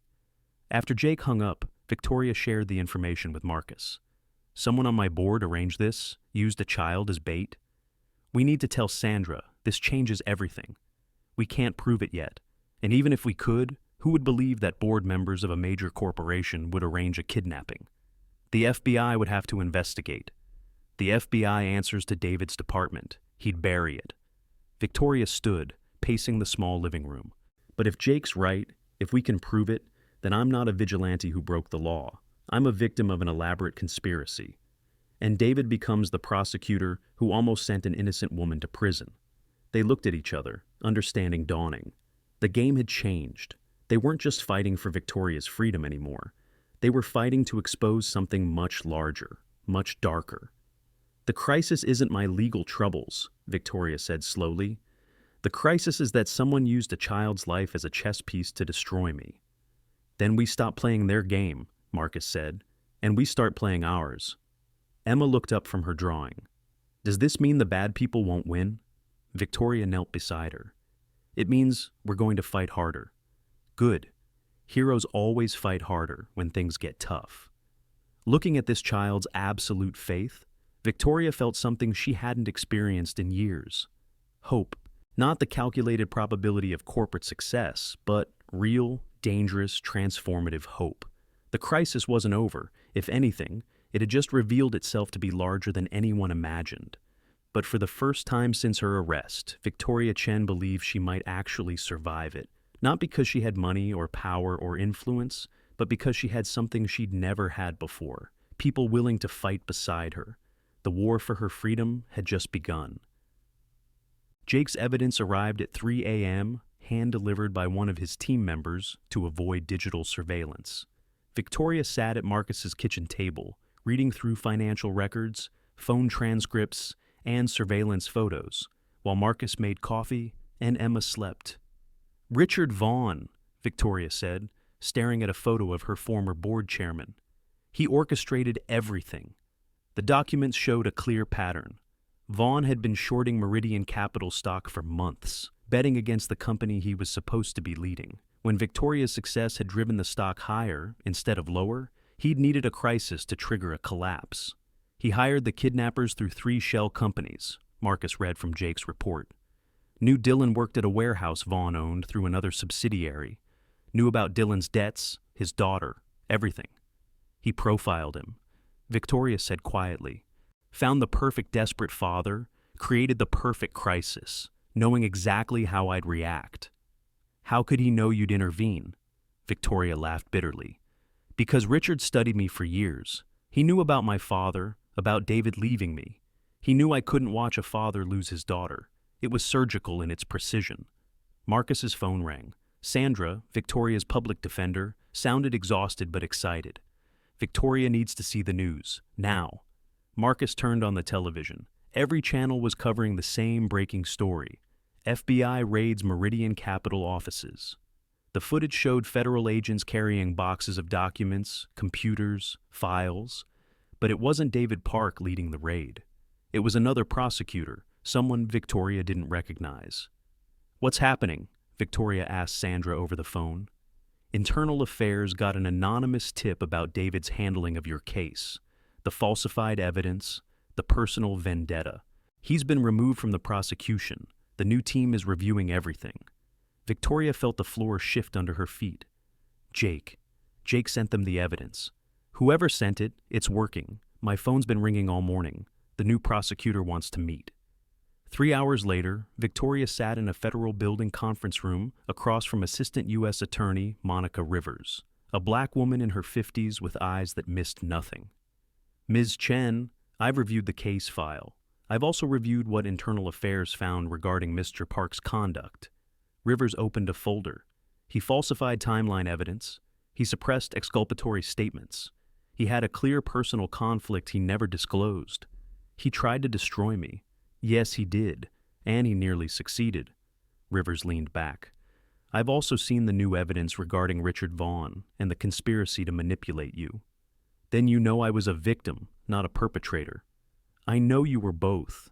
A victim of conspiracy, yes, but also someone who took the law into her own hands. The kidnapping was real. Isabella Dillon was truly in danger. Your intervention, while heroic, was also illegal." Victoria felt hope crumbling. "So, nothing changes?" "Everything changes. I'm offering you a deal. Plead guilty to a single charge of conspiracy to pay ransom. Time served plus 2 years probation. No prison time." Victoria stared at her. "Why?" "Because justice isn't just about punishment. It's about proportionality. You've lost your career, your fortune, your reputation. You've paid a price. And frankly," Rivers smiled slightly, "prosecuting the woman who saved Isabella Dillon would be a public relations nightmare now that the real conspiracy is exposed." "What about Vaughn?" "Mr. Vaughn was arrested this morning. He's looking at life in prison for conspiracy, kidnapping, market manipulation, and about 15 other charges." Victoria felt tears threatening. "I need to discuss this with my attorney." "You have 24 hours. This deal won't last longer than that." Outside the federal building, Victoria found Marcus waiting with Emma, who'd insisted on coming after school. "Did they say you can come home?" Emma asked immediately. "They offered a deal. No prison if I plead guilty to a lesser charge." "But you're not guilty," Emma protested. "I am, sweetheart. Not of what they originally charged, but I did break the law. Sometimes doing the right thing and doing the legal thing aren't the same." That evening, Dylan Matthews came to the apartment with Isabella. The little girl had gained weight, looked healthier, but still carried a watchfulness that broke Victoria's heart. "Ms. Chen," Dylan said, "we heard about Vaughn, that he arranged everything. I'm so sorry. My desperation made me a weapon against you." "You were a victim too, Dylan. We both were." Isabella tugged on Victoria's sleeve. Are you going to jail? No, sweetheart. I'm going to stay right here. Good, because I made you something.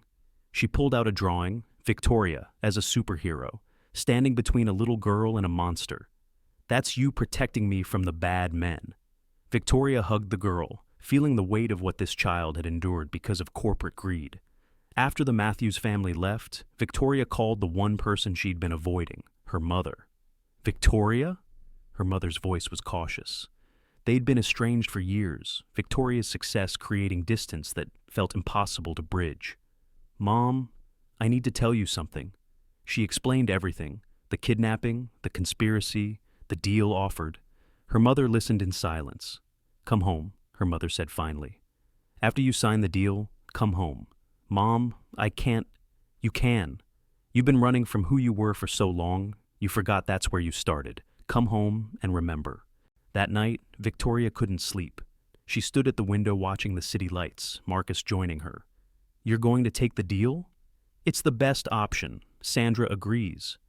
But pleading guilty means accepting I was wrong, and part of me still believes saving Isabella was right, no matter what the law says. It was right. Legal and right aren't synonyms. Victoria turned to him. After this is over, after I sign the deal, I have nothing. No money, no career, no future in finance. You have Emma and me. You have Dylan and Isabella. You have thousands of people who see you as a hero. That's not a life. It's the only life that matters. Marcus kissed her then, soft and unexpected. Victoria froze, then melted into it, allowing herself this moment of connection after weeks of isolation. I'm broken, she whispered against his lips. So am I. Maybe broken people fit together better. The next morning brought chaos. David Park had been arrested, charged with prosecutorial misconduct, evidence tampering, and conspiracy to violate civil rights. The footage of him being led away in handcuffs ran on every news channel. Victoria felt no satisfaction seeing it. David had been broken by ambition, just as she'd been broken by betrayal. They'd destroyed each other in their pursuit of power. At the federal courthouse, Victoria stood before Judge Harrison one final time.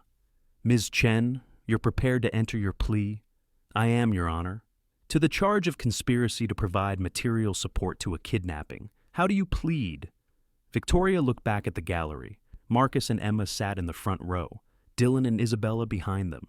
Hundreds of supporters filled the remaining seats. Guilty, Your Honor. Judge Harrison nodded. The court accepts your plea. Given the extraordinary circumstances of this case, including the manipulation you suffered and the life you saved, I'm accepting the prosecutor's recommendation. You're sentenced to time served plus 2 years probation. The gavel fell. It was over. Outside the courthouse, the crowd erupted in celebration. Victoria was surrounded by people wanting to thank her, to touch her, to tell her she was a hero. But she only had eyes for Emma, who ran to her and jumped into her arms. You're free! You're really free! I'm free, Victoria agreed, holding the girl tight.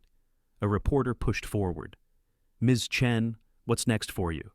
Victoria considered the question. I honestly don't know. Will you return to finance? I'm barred from serving as an officer of any public company. So no, that life is over. Any regrets? Victoria looked at Marcus, at Emma, at Isabella Dillon standing with her father. No regrets. For the first time in my life, no regrets. That evening, they celebrated at Marcus's apartment. Not a fancy party, just Chinese takeout and store-bought cake. Dylan and Isabella came, as did Tony from the shop, Sandra the public defender, even Jake stopped by. So, what are you going to do now? Jake asked Victoria. I have no idea. I'm 35, unemployable in my field, with a criminal record and no money. But you're alive, Isabella said quietly. And I'm alive because of you. That's worth something. Emma had an idea. You could work at Dad's shop. Everyone laughed, but Marcus looked thoughtful. Actually, that's not crazy. I need someone to handle the books, deal with suppliers, manage the business side. You want to hire a convicted felon to run your books? I want to hire someone I trust. The conviction is just paperwork. Victoria felt something crack open in her chest. You'd really do that? We're family now, Emma said simply. Family helps family. Later, after everyone had gone, Victoria stood in the kitchen washing dishes, a task she'd never done in her penthouse life. Marcus dried, working beside her in comfortable rhythm. "This isn't the life you planned," he said. "No, it's completely different." She handed him a plate. "It's better. Better than being worth 50 million. Money insulated me from feeling anything real. Pain, yes, but also joy. Connection, love." She turned to face him. "I spent 3 years in a penthouse prison of my own making. Richard Vaughn just gave me the push I needed to escape." That's a generous interpretation of conspiracy and kidnapping. I'm not forgiving him, but I'm grateful for where it led. Emma appeared in the doorway, rubbing sleepy eyes. "Are you staying?" The question was directed at Victoria, and it carried more weight than its simple words suggested. "If you'll have me," Victoria answered. "Forever?" Victoria looked at Marcus, who nodded slightly. "Forever." Emma smiled and padded back to bed, satisfied with the universe's arrangement. 6 months later, Victoria stood in the office of Rivera's Auto Repair, now expanded to include the space next door. The books were balanced, suppliers paid on time, and they'd just hired 2 more mechanics from the neighborhood. She wore jeans and a shop t-shirt with Rivera's embroidered on it. Her hands had calluses now from learning basic repairs. She could change oil, rotate tires, and diagnose simple engine problems. "You've got a visitor," Tony called out. Monica Rivers, the prosecutor who'd offered her the deal, stood in the garage. "Ms. Rivers?" "Ms. Chen, or should I say, Ms. Rivera." She gestured to the wedding ring on Victoria's finger. "We married last month. Small ceremony." "Congratulations. I came to tell you that Richard Vaughn was convicted on all counts. Life without parole." Victoria felt nothing. No satisfaction, no closure. Vaughn was just another corporate predator who'd finally faced consequences. "There's something else?" Rivers continued. "The FBI found more victims. Other executives Vaughn had destroyed through manufactured crises. There's a settlement fund being established." "I don't want his money." "It's not his. It's restitution from the company's insurance. You're entitled to approximately $3 million. Victoria looked around the shop. At Marcus teaching a teenager from the neighborhood how to check brake fluid. At Emma doing homework in the corner. At the life they'd built from scratch. "Give it to Dylan Matthews," she said, "for Isabella's therapy and education." Rivers smiled. "I had a feeling you'd say that. Dylan asked me to give you this if you refused the money." She handed Victoria an envelope. Inside was a photo of Isabella at her new school, smiling genuinely for the first time since the kidnapping. On the back she'd written, "Thank you for saving me twice, once from the bad men, once from being afraid forever." After Rivers left, Victoria returned to the books, to the simple satisfaction of numbers that balanced, of work that mattered, of a life that made sense. Marcus found her there an hour later. "Any regrets?" he asked, echoing the reporter's question from months ago. Victoria pulled him close, kissed him with the confidence of someone who'd found home. "Only one." "What?" "That it took losing everything to find what actually mattered." Outside, Emma was teaching Isabella Dillon to ride a bike in the shop's parking lot, their laughter bright in the afternoon sun. 2 girls who'd survived trauma, choosing joy anyway. Victoria watched them through the window, understanding finally that the greatest hostile takeover of her life hadn't been corporate raids or federal prosecution. It had been love conquering fear, community defeating isolation, and the discovery that the only wealth worth having was the kind that couldn't be counted in dollars. The crisis had passed, the storm had broken, and in its wake, Victoria Chen Rivera had built something indestructible from the ruins of everything she'd lost. A family, a purpose, a life worth living. The woman who'd once commanded boardrooms now commanded a small auto shop's office. The hands that had signed billion-dollar deals now bore calluses from honest work. The heart that had been frozen in crystal armor now beat warm and open. She was no longer rich by any measure that mattered to her old world. She was, finally, wealthy in the only currency that counted. 5 years had passed since the day Victoria Chen walked into Café Meridian wearing designer armor and left in handcuffs. The November morning was crisp as Victoria Rivera stood outside the community center that had once been an abandoned warehouse in Queens. The sign read, "The Isabella Center," named for the girl whose kidnapping had changed everything. Inside, 30 kids from the neighborhood were learning basic coding from volunteer teachers. "Mrs. Rivera, the news people are here," called James, her former assistant who'd shocked everyone by leaving corporate life to help run the center.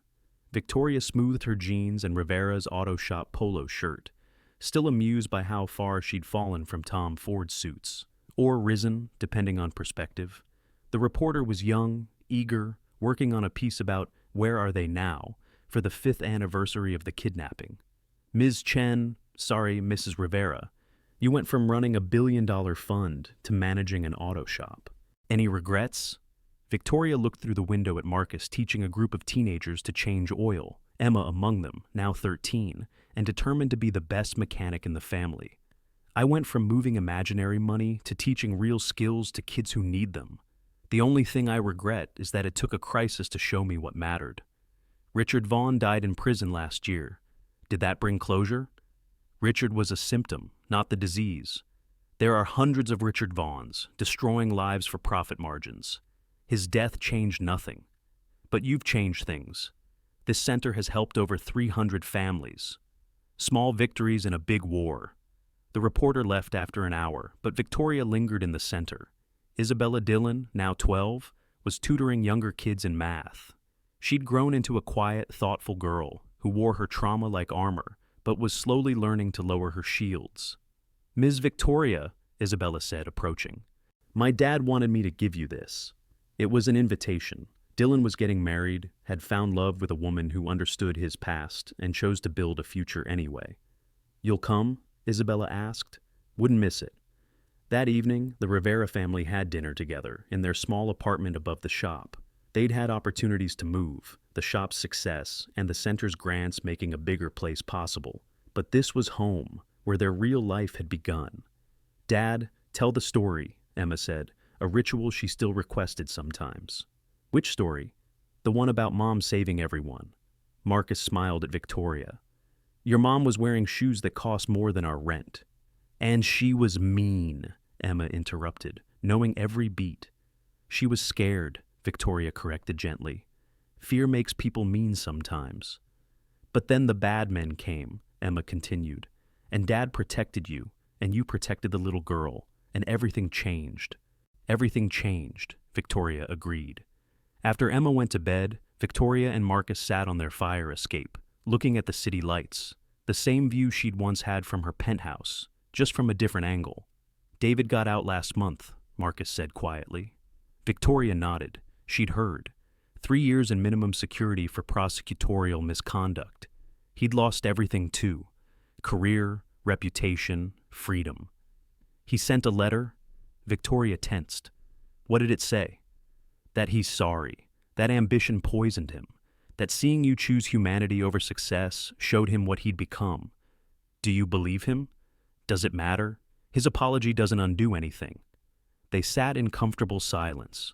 Tomorrow would bring new challenges, kids who needed help, bills to pay, the constant struggle of keeping the center funded. But tonight, they had this.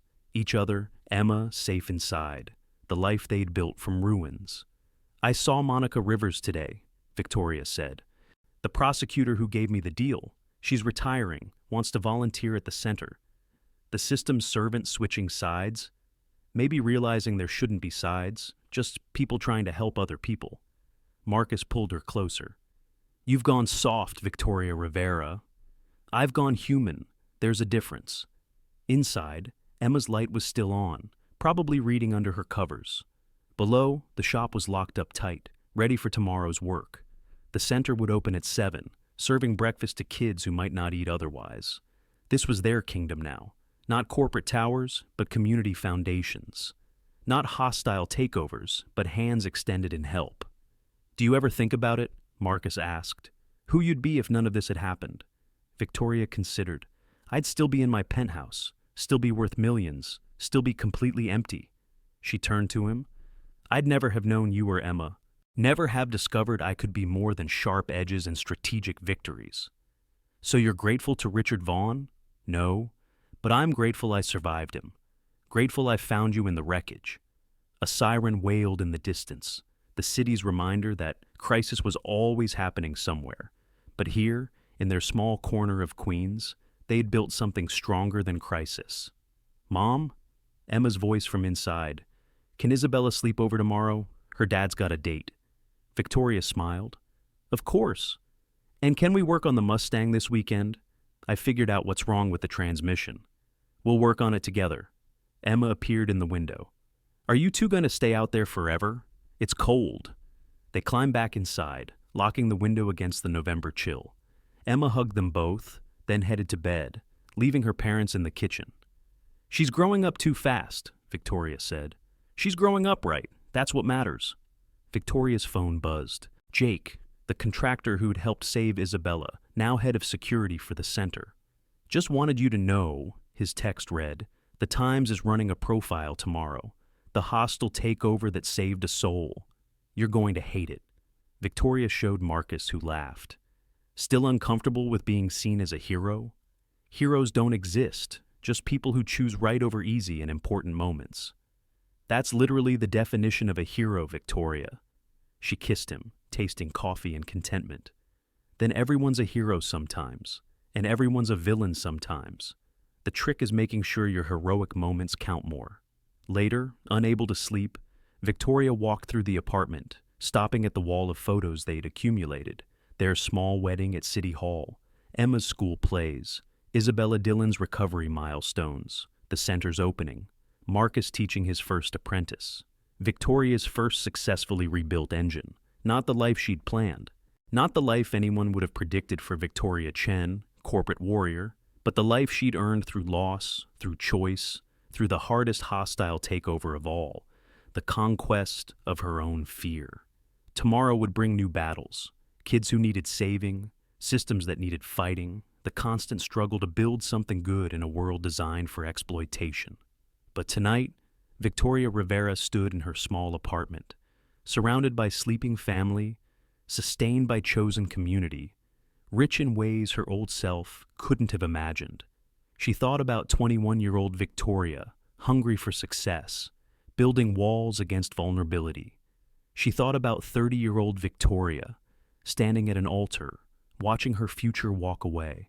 She thought about 35-year-old Victoria, holding Isabella Dillon in a warehouse, choosing someone else's life over her own freedom. Each version had been necessary. Each breakage had created space for something better to grow. You okay? Marcus asked, finding her in the darkness. Just thinking? About how the worst thing that ever happened to me became the best thing. The kidnapping? No, earlier, David leaving me. If he'd stayed, I'd have built my walls higher, become even more ruthless. His betrayal broke me just enough to let light in. And when Isabella needed saving, that crack was wide enough to let humanity through. Marcus held her in the darkness, understanding without words. We should frame the indictment, Victoria said suddenly. What? The federal indictment. Frame it. Hang it in the center. Reminder that sometimes destruction is just preparation for construction. You really have gone soft. No, I've gone hard in different ways. Hard enough to stay gentle, strong enough to stay vulnerable, successful enough to redefine success. A car backfired outside, sounding like gunshots. Once, that would have sent Victoria diving for cover, trauma response from the café. Now she barely flinched. Time hadn't healed the wounds, but it had taught her to carry them. Come to bed, Marcus said. Tomorrow's going to be long. Every tomorrow is long when you're rebuilding the world one kid at a time. That's why we take it one kid at a time. As they walked back to their room, Victoria paused at Emma's door, listening to her daughter's peaceful breathing. This child who'd claimed her before she knew she needed claiming, who'd seen a princess in a broken woman and loved her into wholeness. The story could end here. Victoria Chen Rivera, former billionaire, current community organizer, forever changed by a violent Tuesday that became her salvation. But stories don't really end. They just pause between chapters. And tomorrow, Victoria would wake up, make breakfast for her family, walk downstairs to the shop, teach kids that broken things could be fixed, and continue the only hostile takeover that ever mattered: the daily choice to build instead of destroy, to love instead of fear, to open instead of close. The woman who'd once measured worth in dollars now measured it in damaged kids made whole. The woman who'd once commanded boardrooms now commanded respect through service. The woman who'd once stood alone in a penthouse now stood surrounded by chosen family in a small apartment that contained the entire universe. Victoria Chen had lost everything. Victoria Rivera had gained the world.